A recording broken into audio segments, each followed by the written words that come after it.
교회란 무엇인가? 참 방대한 질문입니다. 쉽게 답할 수 없는 질문들이지만 적어도 우리는 교회가 건물은 아니구나, 교회가 어떤 프로그램이나 또는 단체를 말하는 것은 아니구나 라는 것은 이해하게 되었습니다. 특히 에베소서에서는 교회를 가리켜 우주적인 신비와 영광으로 설명하고 있습니다. 교회는 신비라는 것이죠. 그리고 교회에 하나님의 영광이 드러나고 있다라고 말하고 있습니다. 건물이나 프로그램이나 단체에 사로잡혔던 교회에 대한 편협한 우리의 시선을 확장할 필요가 있습니다. 우리의 시야를 좀 넓혀서 사도 바울이 말하는 교회의 진면목을 이해할 필요가 있습니다. 12월 3일이면 우리 나여지 교회가 창립 2주년을 맞는 날입니다. 저희가 벌써 2년 가까이 이렇게 함께 모이게 되었고 교회가 되기 위해서 몸부림을 치고 있습니다. 이 시간 동안에 우리는 정말 성경의 참 중요한 주제를 붙잡고 교회 공동체로 모이고 있습니다. 그것은 우리가 교회가 되는 것이죠. 바울의 표현대로라면 참 신비스러운 일 가운데 우리가 놓여 있는 것이고 이 교회를 통해서 하나님의 영광을 드러내는 그런 복된 일에 발걸음을 하고 있는 것이다 라는 것이죠. 지난 시간들을 한번 되돌아보고 나는 머리이신 그리스도의 지시를 따라서 움직이고 있는가 라는 질문을 한번 스스로에게 해볼 수 있기를 바랍니다. 또 우리 성도들 각 지체들은 서로가 서로에게 좀 더 긴밀하게 연결되고 우리의 관계를 통해서 이 교회의 삶을 통해서 예수 그리스도의 그 충만함을, 온전함을 나타내고 있었나요? 오늘 이 두 가지 질문에 대한 답이 오늘 우리가 읽은 이 하나님 말씀의 내용입니다. 교회는 신비입니다. 저는 자라면서 한 번도 여러분과 함께 신앙생활할 것을 꿈꾸어 본 적이 없습니다. 여러분은 어떻습니까? 저 같은 사람과 함께 교회를 이렇게 세워가고 교회가 되려는 그런 생각을 해본 적이 있으신가요? 아닙니다. 우리가 알지 못하는 영역에서 하나님이 이런 신비한 일들을 하셨다라는 거죠. 교회가 신비라는 말은 이 하나님의 그 크신 능력이 교회에 나타나서 교회에 역사했기 때문에 신비라는 이야기죠. 예수 그리스도가 십자가를 지고 돌아가셨습니다. 그런데 그것이 죽음으로 끝나지 않고 하나님은 예수님을 3일 만에 다시 일으키셨습니다. 예수님의 부활, 그리고 예수님이 하나님 나라에 올라가시고 하나님 보좌 오른편에 앉게 되었습니다. 그러니까 예수님의 이 부활과 예수님의 승천이 교회의 기초입니다. 제가 능력이 있어서, 제가 지식이 뛰어나서, 그 예지력이 있고 통찰력이 있어서 이렇게 한 일이 아니죠. 이것은 하나님이 하신 일이고 하나님의 그 크신 능력이 예수 그리스도의 죽음과 예수 그리스도의 부활과 그리고 예수 그리스도의 높아지심 가운데 나타났다라는 겁니다. 이것이 신비라는 거죠. 바울이 이야기하듯이 교회는 신비 그 자체다라고 이해할 때 우리는 하나님의 그 크신 능력이 날마다 교회 가운데 임하고 있는 것을 느끼고 경험할 수가 있게 되는 것이죠. 바울은 우리 그리스도는 교회의 머리다라는 이야기를 합니다. 이 머리가 갖는 의미는 주권과 그리고 권위를 이야기하는 거죠. 교회의 주권은 예수 그리스도에게 있고 예수 그리스도의 권위가 교회에서는 최고의 권위다라는 이야기를 하고 있는 겁니다. 그만큼 예수 그리스도는 이 절대적인 지위를 가지고 있는데 오늘 본문 말씀을 우리가 읽어보면 하나님은 예수 그리스도를 모든 만물 위에 교회의 머리로 삼으셨다. 이렇게 말씀하시거든요.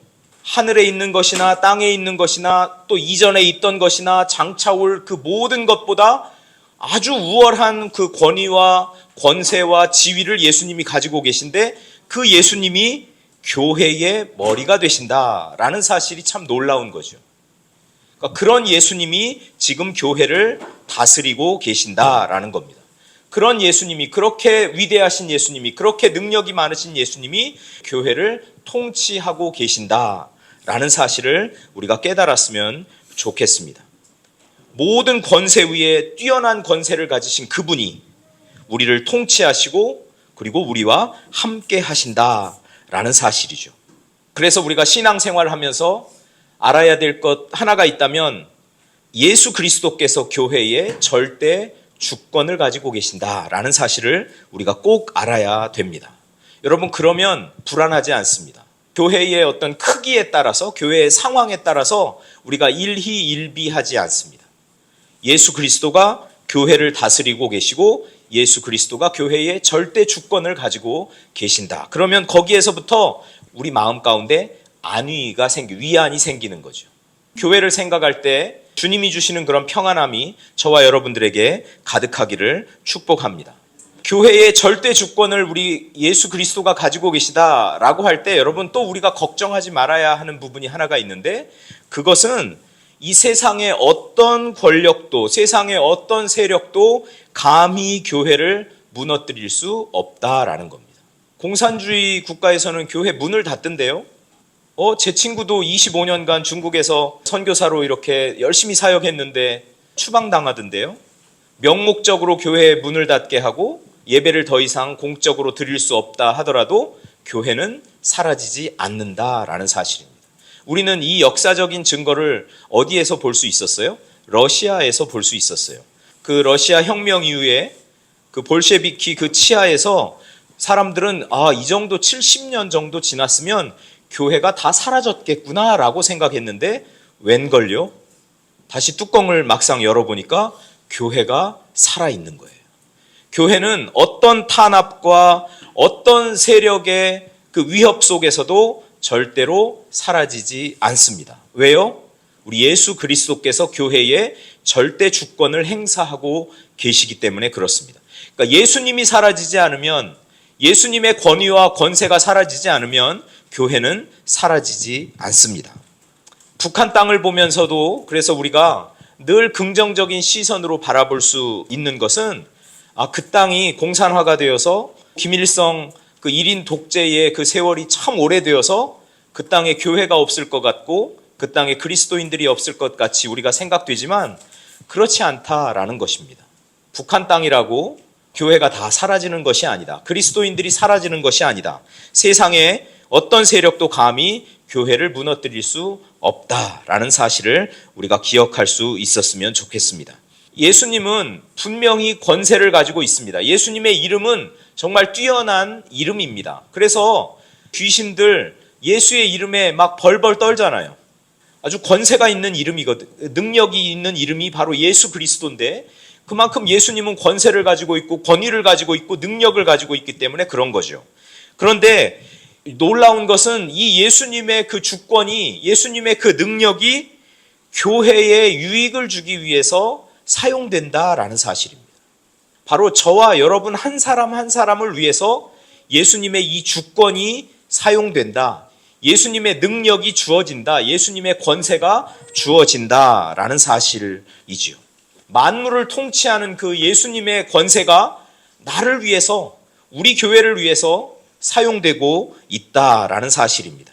22절 말씀에 보면 또 만물을 그의 발 아래에 복종하게 하시고 그를 만물 위에 교회의 머리로 삼으셨다라고 고백하고 있기 때문에 그렇습니다. 만물이 복종하는 그런 권세를 가진 분이 교회의 머리가 돼서 그 권세를 교회를 위해서, 우리 한 사람 한 사람 교인 그리스도인들을 위해서 사용하고 계신다라는 사실이죠. 여러분, 이것이 얼마나 특별하고 은혜가 되는지 모릅니다. 그리스도가 교회의 머리가 되신다라는 말을 조금 더 살펴보면 좋겠습니다. 앞서 말씀드렸듯이 머리라는 말은 권위와 주도권을 이야기하는 말이라고 했습니다. 그러니까 교회의 머리 되신 그리스도의 뜻과 예수 그리스도의 정신과 예수 그리스도의 통치 아래 우리는 모든 것들을 공급받고 움직인다라는 거예요. 우리가 나여지 교회를 시작한 것도, 또 나여지 교회를 선택하고 이곳에 나와서 함께 신앙생활을 하는 것도, 그리고 이곳에서 성도들과 서로 교제를 하고 신앙을 키워가고 하는 이 모든 일들도 예수 그리스도의 뜻 아래서, 예수 그리스도의 정신 아래서, 예수 그리스도의 통치 아래서 힘을 받고 영향을 공급받고 그 공급받는 힘으로 우리가 하는 일이다라는 겁니다. 내가 뭐 능력이 있어서, 나는 지도력이 있어서, 나는 다른 사람보다 뭐 아는 것이 많아서 이런 것으로 우리가 교회를 이루어가는 것이 아니라 예수 그리스도의 뜻과 권위와 그 통치와 지도력 아래서 우리가 교회 생활을 하고 신앙 생활을 해나가고 있다라는 겁니다.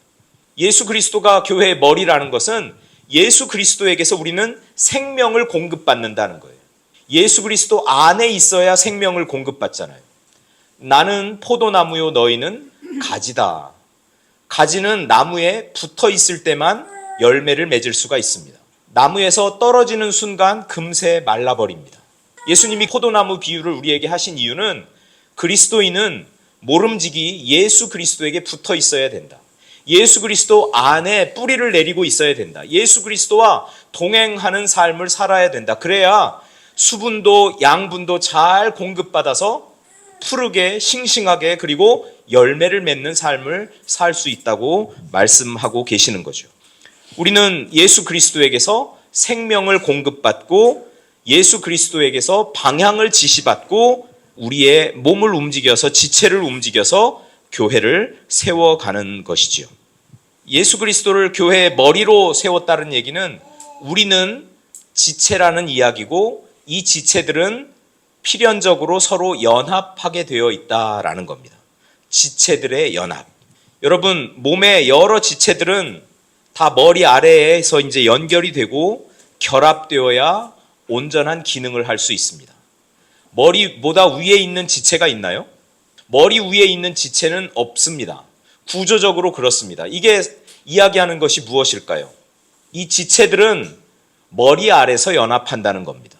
에베소서 4장 16절 말씀에 보면 그에게서, 즉 예수 그리스도에게서 온 몸이 각 마디를 통하여 도움을 받음으로 연결되고 결합되어 각 지체의 분량대로 역사하여 그 몸을 자라게 하며 사랑 안에서 스스로 세우느니라. 이것이 참 놀라운 겁니다. 예수 그리스도는 만물 위에 있고 만물을 통치하는 분이시지만 그 예수님의 그 권세와 예수님의 그 능력과 예수님의 그 통치가 교회를 향하고 있다는 것, 그리고 그것이 나를 향하고 있다는 것이 우리에게 얼마나 큰 위안이 되고 이 세상에 그 어떤 것도 걱정하지 않아야 할 이유가 되는 것이죠. 우리는 끊임없이 예수 그리스도에게서 생명을 공급받고 예수 그리스도에게서 방향을 지시받고 그렇게 살아가기 때문에 그렇습니다.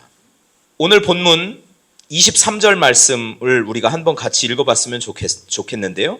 교회는 그의 몸이니 만물 안에서 만물을 충만하게 하시는 이의 충만함이니라. 만물 안에서 만물을 충만하게 하시는 이 누구예요? 그리스도. 간단합니다. 교회는 그리스도의 충만함이다. 이런 이야기죠. 근데 그리스도는 어떤 역할을 하세요? 만물 안에서 만물을 충만하게 하신다. 세상 만물을 충만하게 하시는 분이 그리스도인데 그 그리스도께서 교회 안에 계셔서 교회를 충만하게 하신다. 그런 의미에서 우리 한 사람 한 사람은 그리스도의 충만함의 그릇이 됩니다. 예수 그리스도를 우리가 얼마만큼 담아내느냐. 예수께서 우리에게 생명도 주시고 예수께서 은혜도 베풀어 주시고 예수께서 힘과 능력도 더하여 주시는데 그거를 받아내는 그릇들이 바로 저와 여러분이라는 거예요. 예수님은 우리들의 이 빈 그릇을 예수님의 은혜로, 예수님의 능력으로, 예수님의 지혜로, 예수님의 사랑으로 채워가시는 거예요. 어디에서요? 교회 안에서요. 그래서 교회는 그리스도의 충만함이다라는 사실이죠. 이 충만함, 예수 그리스도로 채워진 충만함이죠. 교회는 그래서 예수 그리스도에 대한 이야기가 꽃을 피는 공간이 되어야 되는 거죠. 교회에 오면 우리 하나님이 예수 그리스도가 주어입니다. 예수님이. 그 예수님은 나와 아무런 관계없는 옆집 아저씨가 아니라 그 예수님은 나의 삶에 깊이 들어와 계시고 내 삶의 빈 부분을 채우시고 내 그릇을 하나하나 채워가시는 분이고 바로 그 예수님, 그 예수님에 대한 이야기로 꽃을 피우는 공간이 교회여야 된다라는 사실이죠. 이 세상 만물을 채우시는 그리스도께서 그리스도의 그 충만함을 가지고 교회라는 그릇을 저와 여러분 한 사람 한 사람을 채우고 계신다. 온전하게 완전하게 채우고 계신다라는 사실을 우리가 기억했으면 좋겠습니다. 여러분, 세상에 나가서 좀 풍성한 열매를 맺고 싶지 않으세요? 예수 그리스도의 향기를 막 이렇게 풍기고 싶지 않으세요? 그리스도의 편지가 되어서 그 막 화려한 수사로 사람들을 감동시키고 정말 멋지게 사역을 해보고 싶지 않으세요? 내 인생에서도 한 번쯤은 열정을 다 발휘해서 예수 그리스도를 위해서 정말 꽃을 한번 확 피우고 싶지 않으세요? 네, 저는 그러고 싶거든요. 저에게는 그런 간절함이 있어요. 어떻게 해서든지 예수 그리스도를 위해서 내가 꽃을 한번 활짝 피워보고 싶다. 이 교회를 시작할 때요, 저는 이 교회가 제 평생에 아마 마지막 교회가 될 거라는 생각을 했습니다. 그러면 이 교회를 통해서 정말 이 복음의 꽃을 활짝 피워봐야지. 그동안 오랫동안 신학적인 수련을 하고 공부를 하고 또 경험을 하고 삶의 우여곡절을 질곡을 겪으면서 여기까지 와서 그런 모든 그 총합이 총체가 이 교회를 통해서 이게 잘 발현되면 정말 하나님께 영광 돌리는 그런 멋진 교회를 한번 만들어 볼 수 있겠다. 이제 그런 비전을 가지고 시작을 했죠. 그래서 여러분, 우리가 그리스도의 그 충만함의 그릇이라고 그러는데 그 그릇이 가지고 있는 의미에서 요 이야기를 여러분이 꼭 기억을 하셨으면 좋겠어요. 화탁이라고 혹시 들어보셨나요? 그러니까 꽃그릇. 이 꽃그릇이라는 것을 화탁이라고 이렇게 식물학에서 이야기하는데 꽃의 줄기 부분에 있습니다. 이 화탁 위에 꽃잎도 있고 꽃받침도 있고 수술도 있고 암술도 있고 그거를 다 하나로 묶어내는 게 화탁입니다. 꽃에 있어서 중요 기관들이 여기에 다 붙어 있는 거죠. 그러면 여러분, 우리가 바로 이 화탁과 같은 그릇이라는 거예요. 우리 안에 그리스도의 충만함이 채워지면 우리가 화탁이니까 거기에서 뭐가 생겨요? 꽃잎도 생기고 거기에서 꽃 받침도 나오고 거기에 수술도 붙어 있고 암술도 붙어 있으니까 아주 멋진 아주 예쁜 근사한 그런 꽃을 피울 수가 있다라는 사실입니다. 하나님은 우리 그리스도인 한 사람 한 사람, 교회를 이루고 있는 우리 한 사람 한 사람을 이렇게 화탁으로 삼으십니다.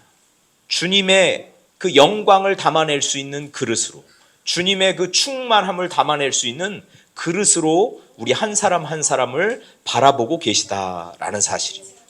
어떤 사람은 거기서 꽃잎으로의 기능을 발휘하는 사람도 있을 겁니다. 꽃받침으로의 기능을 발휘하는 사람이 있을 겁니다. 수술, 암술이 기능을 잘해서 거기서 아름다운 꽃을 피워내는 그런 역할을 하는 분들도 있을 겁니다. 여러분, 우리가 그리스도의 충만함을 담아내는 그릇이라는 사실을 꼭 기억하면서 살아갈 수 있기를 축복합니다. 그러면 그리스도의 몸된 지체로서 우리가 해야 하는 사명이 분명해지는 거죠. 우리는 머리 되신 예수 그리스도의 뜻을 따라, 예수 그리스도의 정신을 따라 이 세상에 그 예수님의 충만함을 보여주는 역할을 하는 겁니다. 그리스도의 충만함을 세상에 나타내고 성취하는 도구. 여러분, 그때 우리 인생에서 복음의 꽃이 너무나 멋지게 피어날 줄로 믿습니다. 그리스도의 그 충만함이 우리에게 있으면 세상에 보여지는 우리의 모습을 통해서 사람들은 하나님께 영광을 돌리게 되어 있습니다. 그러니까 교회는 신비이고 영광인 것이죠. 우리를 교회 삼기 위해서, 우리를 교회로 세우기 위해서 예수님은 십자가에 달려 돌아가셨습니다. 하나님은 그의 크신 능력으로 역사하셔서 예수님을 죽음에서 일으키시고 그리고 승천하게 하시고 하나님 보좌 우편에 앉게 하셔서 세상 모든 만물을 통치하는 권세를 예수님에게 주셨습니다. 놀라운 것은 하나님이 이렇게 큰 권세와 능력을 가진 예수님이 교회를 통치하게 하셨다는 거예요. 그래서 예수님이 교회의 머리가 되셨고 우리는 그 몸의 지체가 되었습니다. 교회는 그래서 그리스도의 몸이라고 하는 것이죠. 우리를 예수 그리스도의 충만함을 담아내는 그릇으로 삼으셨습니다. 그리고 우리는 이제 세상에 나가서 내 안에 들어있는 그 충만함을 세상 사람들에게 보여주는 것입니다. 하나님이 나를 극진히 사랑하셔서 사랑을 많이 담아주셨으면 그 사랑을 보여주십시오. 하나님이 나에게 예수 그리스도의 그 희생의 정신을 나에게 많이 담아주셨으면 세상에 나아가 남들보다 한 발 앞장서서 스스로를 내어놓는 그런 희생의 정신을 보여주십시오. 남들과는 달리 나에게는 봉사의 정신을 충만하게 하나님이 담아주셨으면 세상에 나가서 봉사하는 일을 열심히 하시면 됩니다.